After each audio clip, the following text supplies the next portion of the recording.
Good morning. Dwayne here, Dry Creek Wrangler School, coming to you again from Grand Prairie, Texas, here the home of our good friends. And so I've had a lot of requests over the months, many requests to do a video on cowboy boots. And we've actually put together like 6 or 8 different ones, and none of them have turned out. So I'm gonna try one more time here.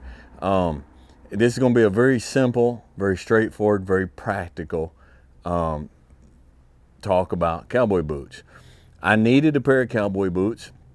My working cowboy boots were breaking down, and I needed to get another pair. And so what do I look for in a pair of boots? What is acceptable and what is not? Now again, boots is personal clothing. Your work, your climate, your terrain, your physical attributes, everything is yours. It's unique. So you have to adjust what works for you. And I'm not talking about boots for fashion. I'm not talking about boots for going dancing, boot scooting, or whatever you do. I'm talking about working cowboy boots. When I need a pair of work cowboy boots, what do I look for? So I just got a pair. I just got these, and they checked off most of the boxes. Okay, first box, can I afford them? Okay, so I mean, if I had the money and the time, I would order a pair of Wilson boots and have them handmade and give the man $800. But right now, that's not an option. So can I afford them? I could afford these. These are Tony Llamas, by the way. And so, secondly, are they made in the U.S.? Second box. These were not, but they were made in Mexico. They weren't made in China.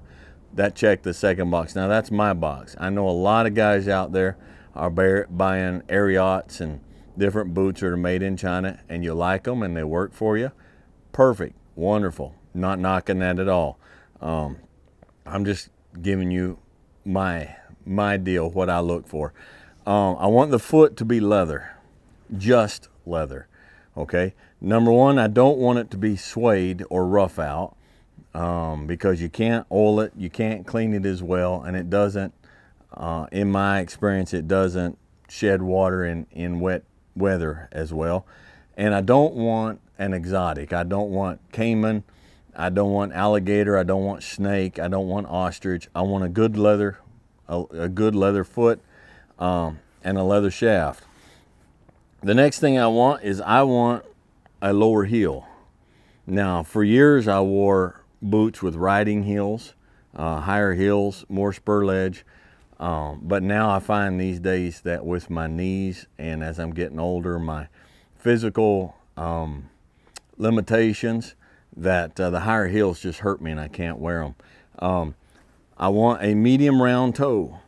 Now the purpose of the medium round toe for me is it's designed to get into a stirrup quickly if need be.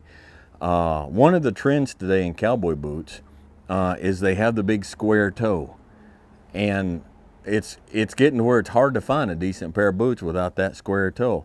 I bought a pair, I'll show you here in a minute. I bought a pair of good riding boots, but they had the square toe because when I needed a pair of boots at the time, that's all where I was, that's all they carried. So I got it and I hate it. Okay, so if you're stepping into the saddle and you're trying to get in a situation where this isn't an issue, but when you ride a lot of different horses, sometimes as you're swinging over the saddle, the horse is not cooperating like he should, and you might need to swing over, sit down, and jab that toe in that stirrup. Every horse I ever got bucked off of, I got bucked off after I lost a stirrup. Okay, you're a lot more likely to ride a fractious horse if you have your feet in the stirrup. And if you're swinging your leg over, and just as you're over the top, as you're committed, they start moving, they start cutting up, they start doing something. If you're down there kicking and jabbing your foot trying to find that stirrup, you've already lost the battle. Medium round toe. The other thing is the welt. This is a regular normal welt, if you can see it. The big thing these days is double welted, and the sole of the boot sticks out as wide as my thumb, some of them on each side of the boot. Makes no sense at all. There's no practical reason for that. It's just the style. And style is not driven by work practicality. Same thing. Why in the world, if you're riding horses for a living, do you want that much of a toe that you have to fit into a stirrup? Why? It doesn't make sense. So I want the round toe, and I want the single welt, and I want the leather sole. This is getting hard to find these things together in a decent made boot. I like the leather sole. I like it because it's smooth, it's slick. And again, it slides in the stirrup easy, it slides out of the stirrup easy. You say, well, I thought you didn't want to come out of the stirrup easy. You want to come out of the stirrup if you need to come out of the stirrup. One of the places where that's going to be most necessary and most practical is when you're getting off your horse. If your horse is a little bit taller, you're a little bit stiffer, you're not as limber as you was, you go and you step down, and your left foot's still in the stirrup, and it's kind of up. Maybe you didn't pull your foot out of that stirrup quite as much as you should. And so you're trying to pull your foot out of that stirrup while you're standing there beside your horse hoping he doesn't move.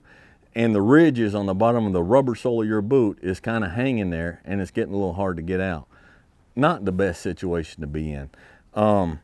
So the lower heel, like I said, for my knees, the smooth sole to get in and out, single welt, round toe of the boot to get into the stirrup, and good leather to protect the foot.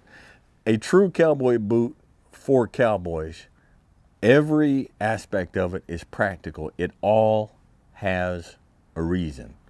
Okay? So anyhow, that's my boxes when I go to look. Now I bought this boot. It's dirty. I ain't even cleaned it up. This boot is made by Boulet, which is a Canadian company. It is an excellent made boot. The materials are excellent. The construction is excellent. I can't wear this boot, and it's not the boot's fault. I wanted the riding heels and the high arch, and I got them. But then after I got them, I mean, if I wear this boot 2 days, my knees are so bad, especially my right knee, I'm so crippled I can't hardly walk. It's not the boot's fault. It's a quality boot. It's a well-made boot. I'm just illustrating the fact that on paper, everything that looks on paper like it's what you want, it may not all fit you. So you can't just watch a video and say, well, then that's exactly what I need. It's like anything else. It takes experience. It takes try. It takes the humility and the ability to say, well, I was wrong there. I need to do something else. That's where I found out with these square toes and this double welt. I don't like it. I'm not a fan, but I had to learn. So now I've got a pair of $265 cowboy boots that I can't wear. So one of my boys is going to get lucky one day, I guess. So anyhow, there that is. Little short video, a little bit of information. I hope it helps you. An update on the school.